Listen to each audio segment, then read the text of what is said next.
ബാപ്പ കോലാക്കുത്തിന് സിഗരറ്റ് വലിക്കുന്ന ആളുകളാണോ? ഏതെങ്കിലും നിങ്ങളെ കുടുംബത്തിൽ ആരെങ്കിലും സിഗരറ്റ് വലിക്കുന്ന കണ്ടിട്ടുണ്ടോ? ഉണ്ട് എങ്കിൽ നട്ടലിലുള്ള ചങ്കൂറ്റമുള്ള വിദ്യാർത്ഥികളായ നിങ്ങൾ സിഗരറ്റിനെ കുറിച്ച് മനസ്സിലാക്കണം. ഒരു വെള്ള കുറ്റി പോലുള്ള സിഗരറ്റിൽ 78ഓളം കെമിക്കൽസ് ഉണ്ട് എന്ന് മനസ്സിലായിക്കോളി. ആ 78 കെമിക്കൽസിൽ 72 കെമിക്കൽസും ക്യാൻസർ വരാൻ സാധ്യതയുള്ള സാധനമാണ്. നിങ്ങളെ സഹോദരനോ നിങ്ങളെ ഫ്രണ്ട്സോ നിങ്ങളെ ചങ്ക് ബ്രോ ഏടെയെങ്കിലും കുത്തിരി ഇങ്ങനെ വലിക്കുമ്പോൾ നിങ്ങൾ മനസ്സിലാക്കണം, ചങ്കേ, ക്യാൻസറിന് വേണ്ടിയിട്ടുള്ള ആഹാരമാണല്ലോ താങ്കൾ ഉള്ളിലേക്കാക്കുന്നതെന്ന് അന്തം വിട്ട് നിങ്ങൾക്ക് മനസ്സിലാക്കണം. അതുകൊണ്ട് ഇന്നു മുതൽ സൂക്ഷിക്കണം. ഇനിയിപ്പോ സിഗരറ്റ് വലിക്കുന്നത് മദ്യപാനം എന്നെല്ലാം പറഞ്ഞ സാധനത്തിനെ കുറിച്ച് തെറ്റായ കുറെ ധാരണകളുണ്ട്. ഒരു മോശം ആൾക്കാരാന്നൊക്കെ ധാരണ ഉണ്ട്. മോശം ആൾക്കാരായിട്ടൊന്നും അല്ല, അതിൽ പെട്ടതാണ്. പ്രമേഹം എന്ന് പറഞ്ഞ സൂക്കേട് കുറിച്ച് കേട്ടിട്ടുണ്ടോ? പ്രമേഹം ഉണ്ടോ? നിങ്ങൾക്ക് BP ബ്ലഡ് പ്രഷറിനെ കുറിച്ച് കേട്ടിട്ടുണ്ടോ?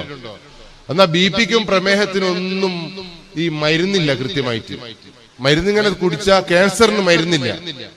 മരുന്ന് കുടിക്കും തോറും നമുക്ക് ജീവൻ നിലനിർത്തി കിട്ടുന്നു മാത്രമേ ഉള്ളൂ, പൂർണ്ണമായിട്ടും മാറൂല. പക്ഷെ നാട്ടിൽ മദ്യപാനവും കഞ്ചാവ് വലിയുള്ള ആരെങ്കിലും നിങ്ങളെ കുടുംബത്തിലോ വീട്ടിലോ ഉണ്ട് എങ്കിൽ നിങ്ങൾ ഉറപ്പിച്ചോ, അതൊരു അസുഖമാണ്. 80% ചികിത്സിച്ചാൽ ഭേദമാകുന്ന അസുഖമാണ് പുകവലിയും മദ്യപാനവും.